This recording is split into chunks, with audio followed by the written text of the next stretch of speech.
Hello, ladies and gentlemen, and welcome to this. This is your NXT Takeover San Antonio review. I'm your host, LK from Kocosports.net, and I'm joined by my partner in crime. Oh, dude, I'm joined by my partner in crime as always, Sammy. Sammy, how you doing tonight? I am in a hotel room, so if I sound really fucking stupid or if it's terrible, just bear with me. Just know that I like you guys so much that I worked my full shift today to come home and sit in this hotel room instead of going to the awesome-ass bar that's literally across the street so I can do this for y'all. It actually sounds better than what it was with the Bluetooth gimmick, so we'll give your phone a win for now. And what do you give the NXT Takeover San Antonio show? The show literally just finished, and I'm going to give it a win. So, Sammy, what do you give it? I'm going to be completely honest here. I'm going to give it a tie. That's fair enough. Each to their own. Each to their own. And I enjoyed the main event a lot more than what I expect a lot of people did. I really enjoyed the psychology element.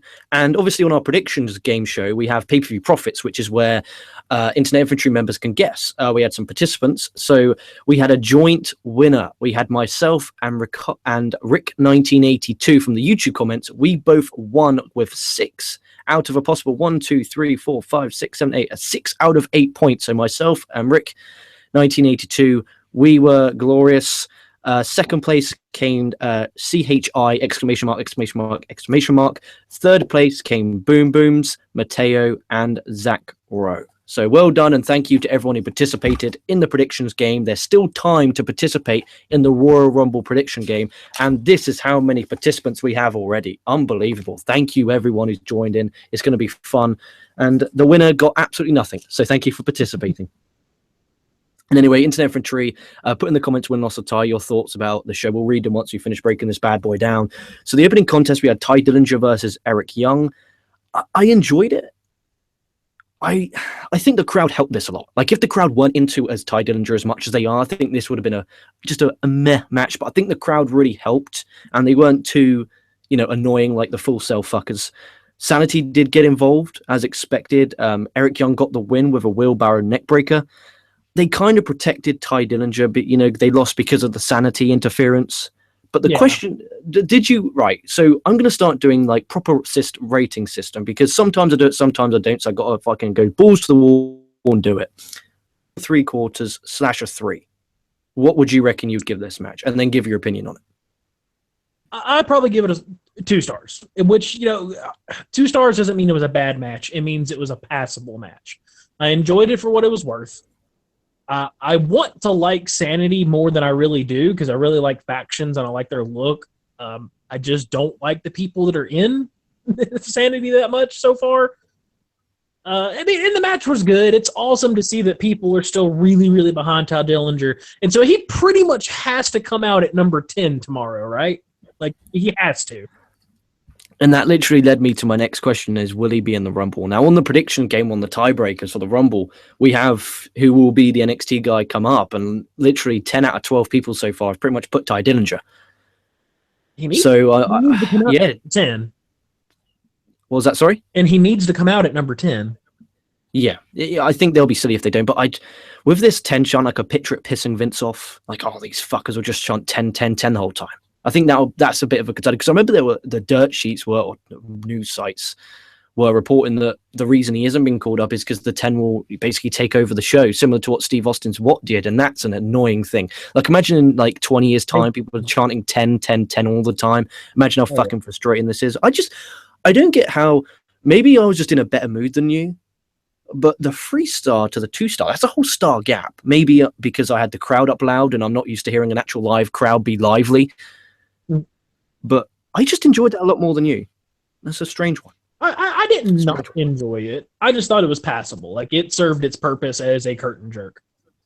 Yeah, and it's just, where will Eric Young go from there? And will Ty Dillinger go onto the main roster? That's the question on everyone's mind. So we'll move on to our next match. We have Andrade Cien Almas versus Roderick Strong. This I actually enjoyed this again. Pretty much the exact same as the opener. I think the crowd were a lot more dead in this one than I expected. I thought they'll be a lot more into it, but that's not the crowd's fault. That's NXT's fault, because for once, the writing of these wrestlers hasn't been very good. You don't give a shit about Almas. You don't give a shit about Strong, not because you don't like them, not because you don't respect their in-ring work. It's because the way they've been written. The build-up to this has been abysmal and poor, if any build-up at all. And it was, okay, and the commentators saying, oh, this is going to be the match of the night, did not help this at all. Graves is like, oh, match of the night. I don't like the commentators saying, oh, this is going to be match of the night. Because even, like, it was my match of the night by far. I thought this was the best match of the night. It is the one I enjoyed the most. But I don't like commentators saying that because it's putting an opinion in your head about it. That's not fair. And I really agree. It's silly. It's like, imagine watching a fucking football game and like it's a big weekend of football, and then the commentators go, "Oh, this is going to be game of the weekend." Like, no, like it's good promotion, but not when that channel was hosting fucking 5 other fucking matches. It makes the other matches look stupid and shit. Yeah, I didn't like that.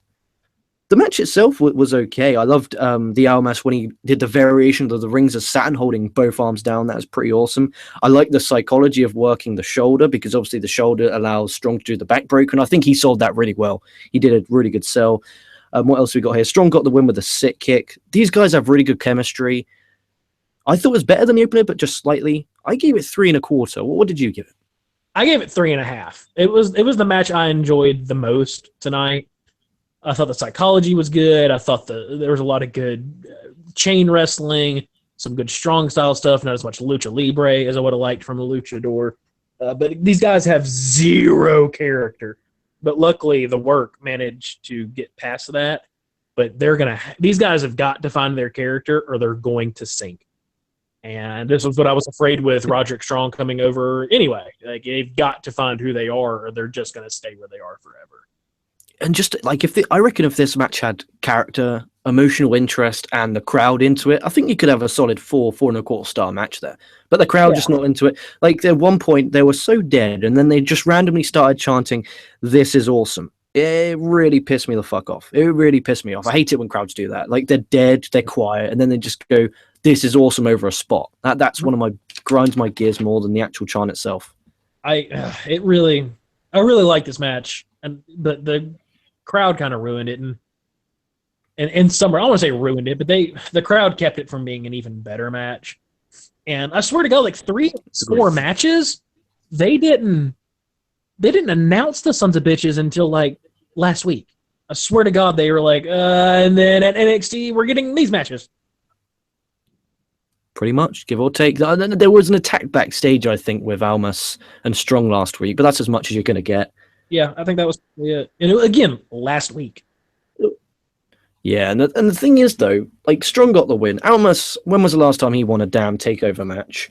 You got Strong, what's he going to go do on next? Is he going to go feud with Eric Young, or is he going to have a feud with a top heel? But there ain't no baby faces left. If Nakamura goes up, or Ty Dillinger goes up to the main roster, what baby faces do we have left on the roster besides Roderick Strong? I don't know, man. You got Ty Dillinger, but Ty Dillinger could move up. You got DIY, who's in a tag team. Maybe, I have no idea. That's why I reckon Nakamura will stay and do the rematch with Roode, and Dillinger will go up. Well, what I'm thinking they should do is go ahead and call Nakamura up. But, he doesn't need to show up tomorrow because of the story with the injury, but they need to play up the underdog vibe of Ty Dillinger. Be like, look, he lost at this takeover. He lost at this takeover. He lost at this takeover. He lost this match. He lost match. And slowly, like they did with Zayn, start building up to him winning a match. Okay, he's going to go into this match. He's probably going to lose. Well, by Jove, he won. Okay, that's cool. But now he's got to go face this person, and they're going to destroy him. Holy hell, he won there too. He's the number 1 contender for the belt. Oh my, can he beat Bobby Roode? Can he be the new guy? And then there's already history with him and Bobby Roode. Bring that story back up. Have the ultimate underdog story. Have Ty Dillinger be your NXT championship. And I would build that shit out for like 6-7 months. Issue with that is, will he still be hot in 6 to 7 months' time? I think it might. Yes. The thing is, though, with I love Nakamura as much as each and every one of you watching it right now. So do I. But picture the spot he's in right now, and picture the general reaction he gets right now. Compare that to 6 months ago. I think he's lost some of his hotness. Like, he's not as red hot as he once was. I think that's because he's just oversaturated in NXT. You know, it's still, he's on TV once or, 3 times a month. That's a lot. Like, dude, he needs to go up sooner rather than later because they don't want to get into the point where it's like, Nakamura, we've seen him here for like a year and a half now. I don't give a shit. Whereas Ty Dillinger, he's just got hot. He's mega hot right now. Take that hotness and put it on Raw or put it on SmackDown. I just think it concerns me a lot, that's all. We'll just let time will have to tell. We'll see. Wait and see. Who knows? Both might be up by Rumble. And then we move on to the NXT Tag Titles. You have Authors of Pain versus DIY, which is Ciampa and Gargano. The match starts off all fast-paced with suicide topes and running knees off the apron to the floor, which looked fucking amazing due to the camera work. I tell you what, I love the spot where Akeem, I think that's his name, was just taking slap after slap after slap from Ciampa, and he's just getting more and more pissed off, and then just hits a beautiful clothesline. And then Authors of Pain hit a power bottom into a neck breaker for 2, good near fall. And then this awesome spot where Gargano's got him in a fucking cross arm breaker. Akeem comes, just goes power slams Ciampa onto him. That was a nice spot. And then Authors of Pain get the win with the last chapter. I enjoyed it. It was the best Authors of Pain match they've had, but that's not saying much. Probably one of the worst DIY matches on a takeover. And in my opinion, the second most least. I enjoyed this as much as I enjoyed the opener. So I'm going to give this 3, which may be over generous. And when I re-look at this tomorrow morning when I wake up, or tomorrow afternoon when I wake up, I probably think I rated Ty Dillinger and Eric Young a bit too high. So I'm going to go 3 for the Authors of Pain. What do you give the tag title match? Oh, okay. He dropped out. Maybe his Wi-Fi went down in the hotel, but I gave it 3. And again, just to reiterate, it was the best Authors of Pain match that there's been. I know it's not saying a lot, but I think it is. Their match with TM61 at the last takeover was okay. This was better.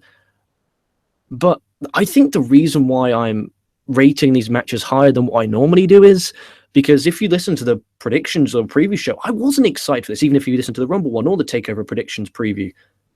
I wasn't very pumped for this takeover, so I stated that if any of this is just good, I'm going to think it's better than it already is because my expectations are so low. I think that it exceeded them. So I think when I rewatch it, maybe I'll rewatch it before the Rumble. Maybe I do that because I know I'm going around at my friend's house at 10 p.m., 10 at night, which is when the Rumble pre-show starts. So maybe during the pre-show, we just check out some of the bits from TakeOver. And maybe I'll look at it and think, actually, it wasn't that good. But coming off of it post-live, remember, this is immediately live. I gave it a win. Now, I don't know what's happened to Sammy, if he's been murdered in his hotel room or what's going on. Just let me have a quick look here. What we got here? I got dropped. Okay, that's interesting. That's cool. Thank you, Jerry, for sending me the link. I do appreciate that. And Sammy, what the fuck's going on here? You got dropped. Do I need to invite you again? If that's the case, I can invite you again. I have no idea why. Let me have a look. Send him another email. I do apologize about this, ladies and gentlemen. Unprofessionalism brought to you by Kocosports on it. So let's just move on to the next segment. And then when Sammy comes back, we'll jump back onto what his thoughts were of the Authors of Pain DIY. So Seth Rollins, he comes out. He starts cutting a promo about how he's taking over. And Seth, right, there you are. Perfect. What happened there, partner? Really weird. What happened? I just dropped the call for some particular technical problems brought to you by Kocosports. Again, guys, I am doing this from my phone in my hotel room, so bear with me for any technical problems we have. This is a first for us. Yeah, and it's remember, Royal Rumble, he'll be back at his home. He'll be back at his home, so it'll be normal audio quality from Sammy. Yes. Thoughts on Authors of Pain and DIY? I gave it a 3. What did you give it out of 5? I'd give it a solid 3. I thought it was enjoyable. I thought it did a really good job. I am really high on the Authors of Pain. I thought they looked really strong without making DIY look weak. I loved with a couple things, I would have almost given this a 4-star match. It just needed some more emotional investment, which is the entire problem with the entire show, if we're going to be honest. But they, God, what was I talking about?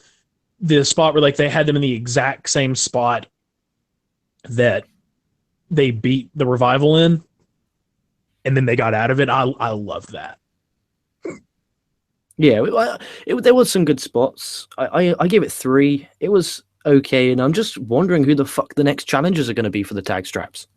A good ass question. That's the biggest problem. And I'm not worried, and here's why I'm not worried, is we have had these questions several times in the past with different belts in NXT when a bunch of people either left or went up or got injured. Like, who's going to fill this void? Who's going to fill this void? And they've always done a good job filling it. So if I had to guess, maybe Sanity could do it. Maybe. But they're heel. They're heel. So you can't do heel. Well, they can do heel versus heel. But I mean, face versus face is tolerable with a good crowd. But heel versus heel will just stink the joint. It depends. I've seen it work on a couple of occasions.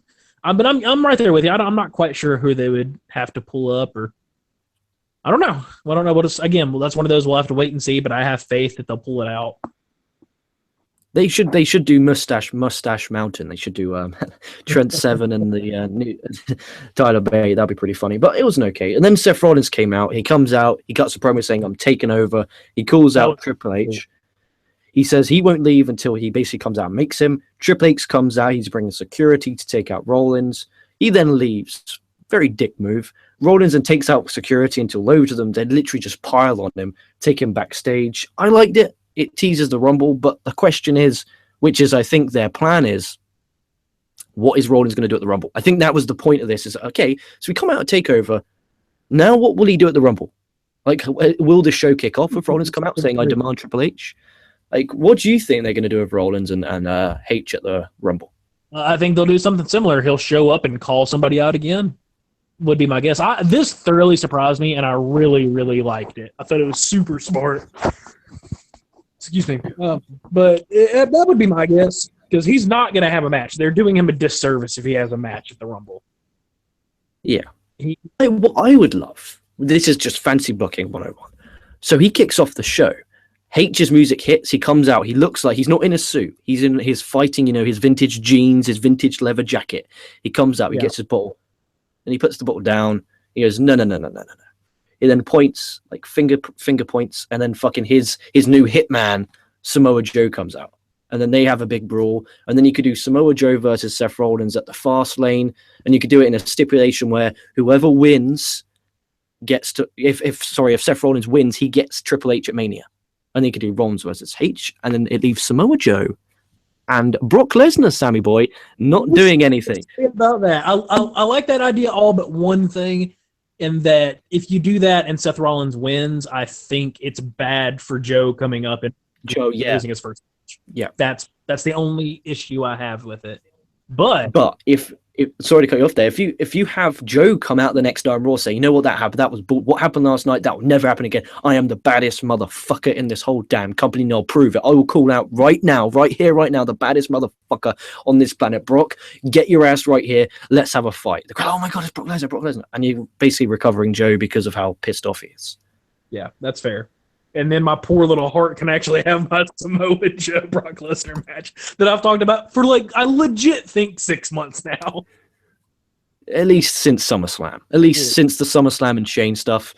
That's insane. And everyone's forgotten about Shane and Brock. Do you reckon they're going to go back to that? Because if Goldberg wins the Rumble. Not. Even though my story would totally kick ass. Yeah, but the thing is, though, on the predictions, no, everyone's got Taker, Orton. Jericho was one that really strange me, but if it happens, fucking he wins. None of them said Goldberg. Are they? What? Win.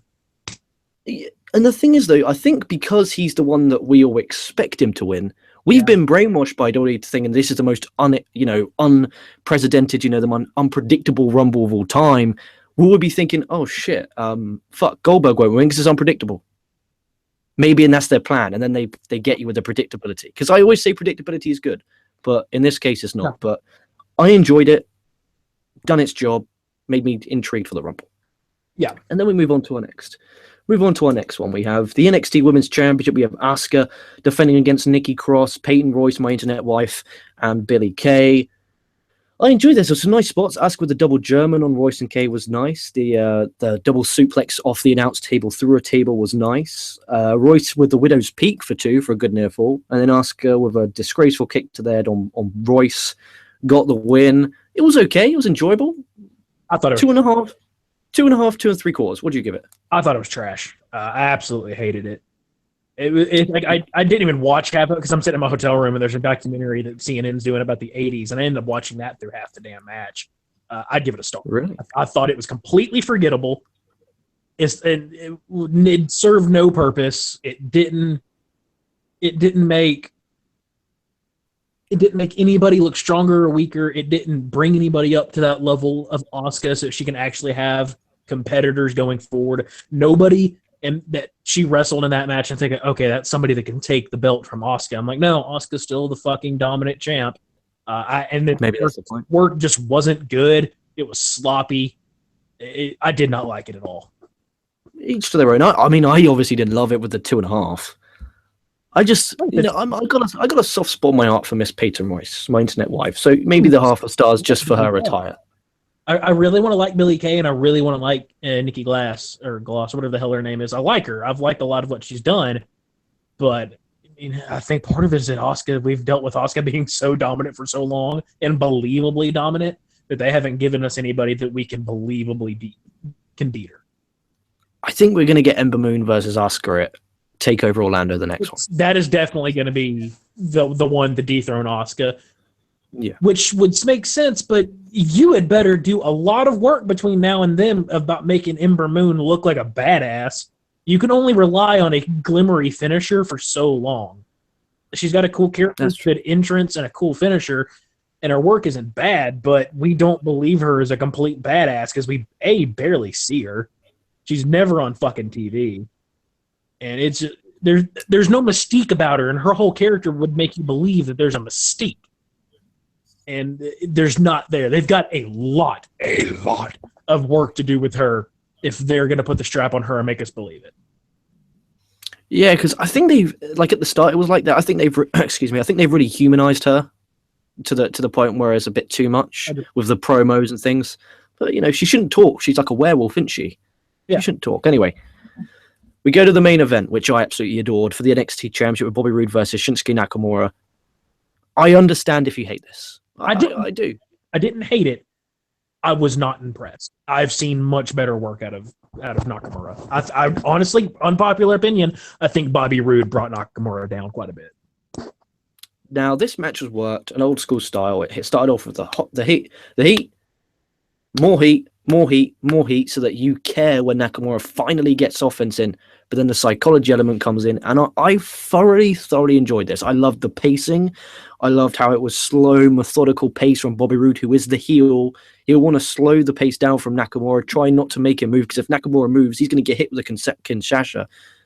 So I thought it was fucking amazing. I adored that slow pace of Roode, just kick him in the corner, keeping him at arm's distance so that he can't get hit with some of those kicks, working the legs so he can't get those kicks. So when Nakamura did that move off the second rope with the knee, landed hard, he then sold that knee. Bobby Roode then went right for the knee. From there, half crab, the doctors come out. I love that because then it made you question. Is this a work or is this a shoot? Is Nakamura hurt? Yeah, of course it's a work. I like that a lot, and I thought it kept Nakamura not looking weak to lose the championship, which, by the way, spoilers, everybody, Bobby Roode did pin him for the championship. I thought it kept Nakamura strong. I do think it went on a little too long. Just that segment was a skosh too long. But I enjoyed. I didn't not enjoy the match. Let me be clear. I did enjoy it. I just, because we've seen so much magic out of Nakamura here lately, and Bobby Roode's good, but Bobby Roode works a very old school, plain Jane, Randy Orton kind of style. And you're going to disrespect if you build a sports damn motherfucking entertainer from the ground up, you get Randy Orton again, and we're going to have problems, young man. Not in a negative connotation. No, not in a negative. I know what you mean. I'm only messing. But a Randy Orton works a Randy Orton match. Bobby Roode works a Bobby Roode match. He doesn't, Nakamura is one of those guys, he's wrestled several different people, and he changes his style to fit what's going to be the most entertaining with that wrestler. Bobby Roode wrestles like Bobby Roode, for better and for worse. Unfortunately, I think that was one of the times where it was probably for the worse, but it was still a really enjoyable match. Yeah, I like that old school style. Like, that's my cup of tea. That's my cup of, there's obviously, you enjoy that spot. I would love to just slow the pace down, the heel getting legit heat, getting the crowd hating him. Decent job. Yeah, I think that comes from me being Perfect. a Lucha Libre fan, for 20 plus years now. Yeah, exactly. You're into the Lucha Libre stuff. Yes. I like for instance, I guarantee I enjoyed Omega and Okada more than you because that was more of the slower style. Whereas you're into the Lucha Libre, but everyone's got a different opinion. There could be lots of people right now saying, "Okay, you fucking English twat, this was shit." You know what? I understand. I actually understand, and do not hate you if you thought that this match was bad. It's just this is what I was expecting. Like, if you're expecting a Nakamura spot fest, this is Bobby fucking Roode. You weren't going to get that. You're going to get a wrestling match, an old school wrestling match, and that's exactly what this was. And if you don't respect the Memphis style, I love the Memphis style and that old school slow heel kind of style when it's two people that are working that way. I don't like it. It doesn't mix well with other styles of wrestling to me. And I'll actually disagree with you on this, that people think that this match was complete shit. I think you're wrong. Even if I'm criticizing this match, I still thoroughly enjoyed it and give it a solid 30 stars. It served its purpose, and it's told at the end of the match, told a hell of a story. Really protected Nakamura. I think that they did a really good job because I was worried either one couldn't take the fall. But they did, and they did it in a really top draw way, which looked like a shoot. The way they pulled it off of having Matt Bloom come out, with having the Doctor, I really did enjoy it. It was. I think it was just a little too long, and that he should have won off of the first DDT, because in that way it made it look like, okay, it's like, okay, now you're getting outside of the realm of unbelievability. Like, if he was that hurt, he would have, like, and this is just being nitpicky. I would have ended it there, personally. I wasn't a big fan of him into that hold and then finishing it. I would have ended it with that first DDT, and it still would have made sense. And it would have been, Matt Bloom could have got mad, like, we were testing him out. He hadn't technically been cleared yet. Yada yada yada. So nitpicky, ladies and gentlemen. This is what we do. I nitpick. I don't really like to, but I'm gonna nitpick here. It's each to their own, innit? Imagine how boring this would be if I was like, yeah, Nakamura and Roode was awesome, wasn't it? Yeah, I agree. Yeah, it was awesome. Like, that would be boring. It's good having different opinions. What were your thoughts anyway in sequence and how it unfolded? I liked it. I liked the fact that they got the near fall, because then it got the crowd hot and into it and thought, yes, Nakamura, there's still a chance. I thought it protected him even more because it just took so much to put him down. It made the NXT title look that important to him, and it made him look like he's got resilience. And, if he lost to one DDT, you'd be like, oh, okay. But he did, as long as he won with the finisher, which he did, I'm okay with it. I enjoyed it. I'm going to give it 4. I really did enjoy it. Match of the night for me. I was worried that Roode would try to work Nakamura's pace. That's what my concern was heading in. So Nakamura working Roode's pace, that did me fine. I really enjoyed it. But we're going to get to some live comments. What we got? We got D-Rocks says Asuka versus Kaylee Ray. That'd be amazing, wouldn't it? Dragon Rider 951 says, bada boom, realest nerd in the room. How you doing, Mr. LK and Mr. Sammy? We are doing splendid. He gives the show a win. Not a huge win, but a win. I would have switched up a couple of things here and there. I think that's what everyone can agree. Well, apart from Sammy, you got to give it a tie. I agree with that. And I give it and here's why I gave it a tie. I almost wanted to give it the weakest of wins, but I'm going to give it a tie because I genuinely feel that this is the weakest takeover we've ever had. Yeah, see, that's the difference. I said this when you were gone, when I was trying to stall for time. I said, I think I enjoyed this a lot more than, the average Joe, because my expectations, I said on the TakeOver preview, I said on the Rumble preview, my expectations for this are nothing. I had no expectations. So anything they do remotely good, I'm going to think is better than it actually is, because my standards and expectations were just so damn low. I think that helped with me anyway. Whereas you might have gone in thinking, okay, it's TakeOver, it's going to be amazing. And then it was just like, it was a good takeover, and you're like, oh, I was expecting more kind of thing. And that's exactly what it is, because we've been so hype on every other takeover, and every other takeover has been like a contender for pay-per-view of the year, that this one was just good. Just good. And I guess I need to talk out about Smalls mouth, and I'm going to say it like that, and I have to say that it was a win. and but if I'm basing them all on just Takeover, okay, here it is. If I have to judge this on just being a pay-per-view, it's a win. If I have to judge it as a takeover, it is a tie.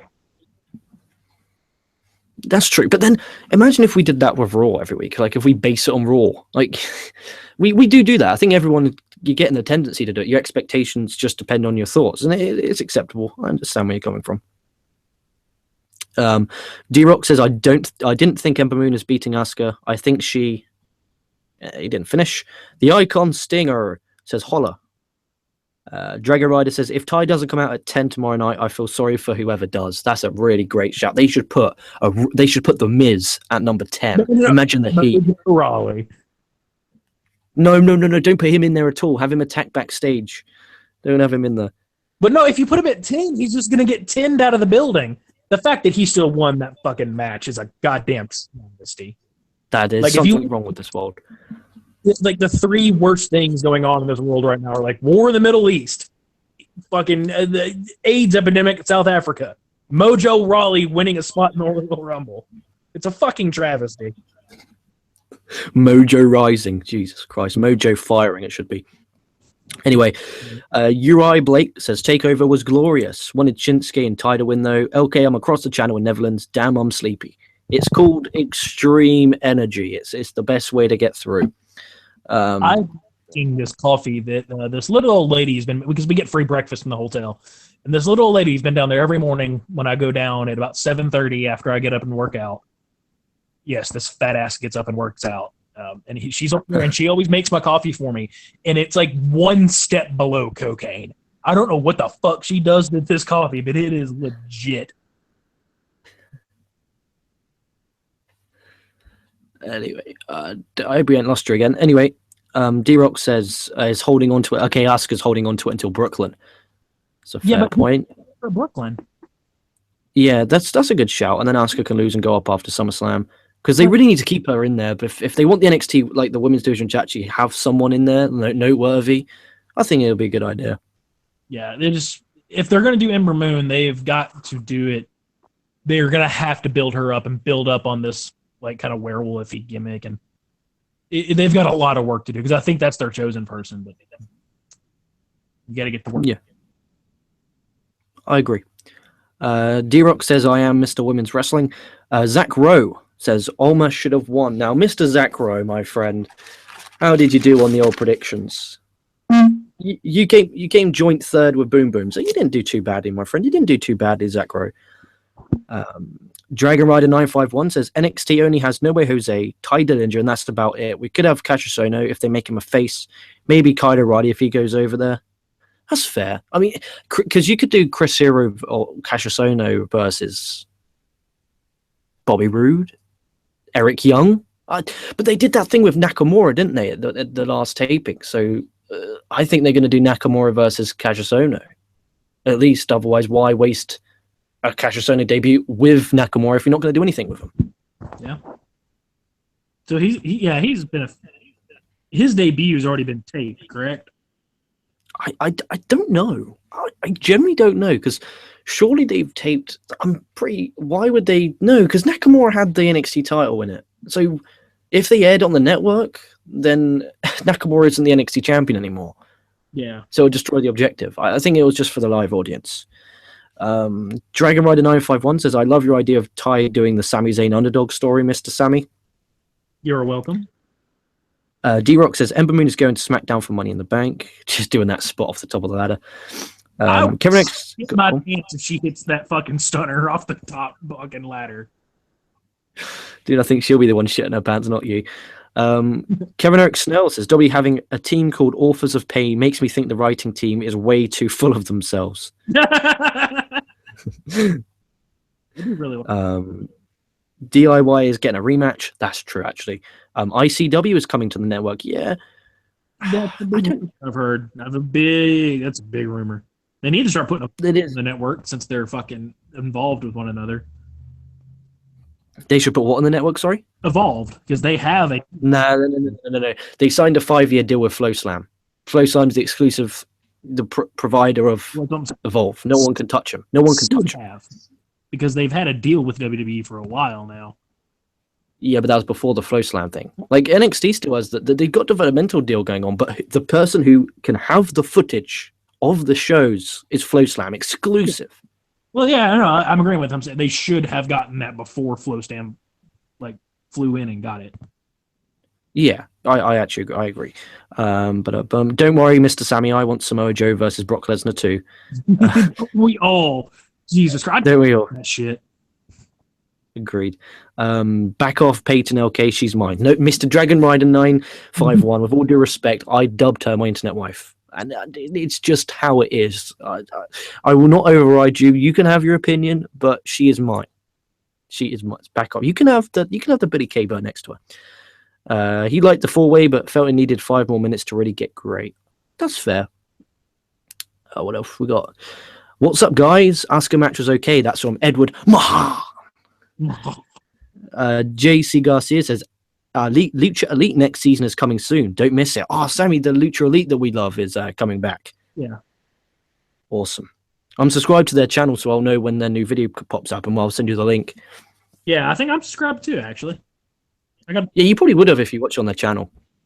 I think I am. Awesome. And then Edward Mahan says, I agree, Sammy, match could have been better. Zach Rowe says the main event was my match of the night, me too. Edward Mahan says Ty Dillinger versus Eric Young was awesome. This is what a post stream is about. Opinion. Agreed. Edward Mahan, Mojo is in, Rollins is out. Fucking WWE. That's everything you need to know that's wrong with the world. Antium Bishop 07 says the women's division is in good hands with Crazy Mary, Kimberly, and a few other female additions. Itami needs to come back and stay healthy for once. Jesus. Yeah, he needs to be right. And he is medically cleared. We posted it on Kocosports.net. He is actually medically cleared. So it's just, when will he come out? Or maybe they do. You know, we were talking about them needing baby faces. So maybe they do Hideo Itami come back and face the heels. Yeah, possibly. If he can stay fucking healthy. That's true. That's very true. Nakamura called up to Raw versus Owens and Joe to SmackDown versus AJ. In a dream world, that would happen. But instead of wearing 2 layers of pants, it would mean I would have to wear 3. And it would be a bit awkward taking the 3rd layer off and then taking the 2nd layer off. But, you know, that could happen. What we got here? D-Rock says, I claim Devi. Yeah, that's fair. That's fair. Yeah, D-Rock, I remember you did claim her. Don't worry, she's all yours. Greg Borgun says, I really dig Nikki Cross. Feels different than the other female wrestlers. Yeah, she does. And I think she's very, we didn't really talk about her much during that. But I love her character. Like, she plays that so damn well. I concur. Dragon Rider 951 says, hope you're enjoying your morning, LK, and night, Mr. Sammy. And our last question, who gets called up first? Nakamura, Samoa Joe, or Ty Dillinger? Samoa Joe. That's fair. I got, yeah, because he wasn't on the show. But maybe that they're trying to get you to think that. I think Ty tomorrow night though. Yeah, but the thing is, there's a difference from getting called up and just being in the Rumble, isn't there? Because remember, Rusev came up, Sami Zayn came up. Yeah. Yeah, so I think Samoa Joe will debut on the main roster first, but I think Ty Dillinger will be in the Rumble tomorrow. That's my prediction. Fair. Yeah. Anyway, that's going to do it for live comments. Thank you, everyone who joined us live. And thank you again if you're watching us post-live. Feel free to put in the comments or reply to each and every one of you. And there still is time to compete in the Kocosports.net's Royal Rumble pay-per-view profits prediction game. I've got the notepad here, which I take it on, and we'll announce the winners 20 minutes after the Royal Rumble airs is when we will be going live with the Royal Rumble, because Sammy is having a party, so he's kicking all his friends out so we could have just him in his home. I've got to walk back from down the road because I'm watching it around my friend's house and set it all up here in the office gimmick. So then we'll be 20 minutes after the Rumble airs, me and Sammy will be live with the Kocosports Royal Rumble review. So excited for that tomorrow. And then Monday with the Raw, Tuesday with the Smack. You guys know how it is. We cover every single weekly episodic program out there. And we're looking forward to Lucha Elite coming back because we'll be able to review that as well, which we did last year. Check out all the links in the description box. Check out Kocosports.net. I'm working harder than a pencil cutter stripper over there. Check out the card for the Royal Rumble tomorrow and pop in the comments over there who you think will win the Rumble. Lots to look forward to. Stay safe, ladies and gentlemen. I want to thank Sammy for joining me from his hotel room. You're welcome. Thank you, everyone. And I'm excited to be back tomorrow. So stay safe, stay golden, and we'll be both catching your asses down the line. Whichever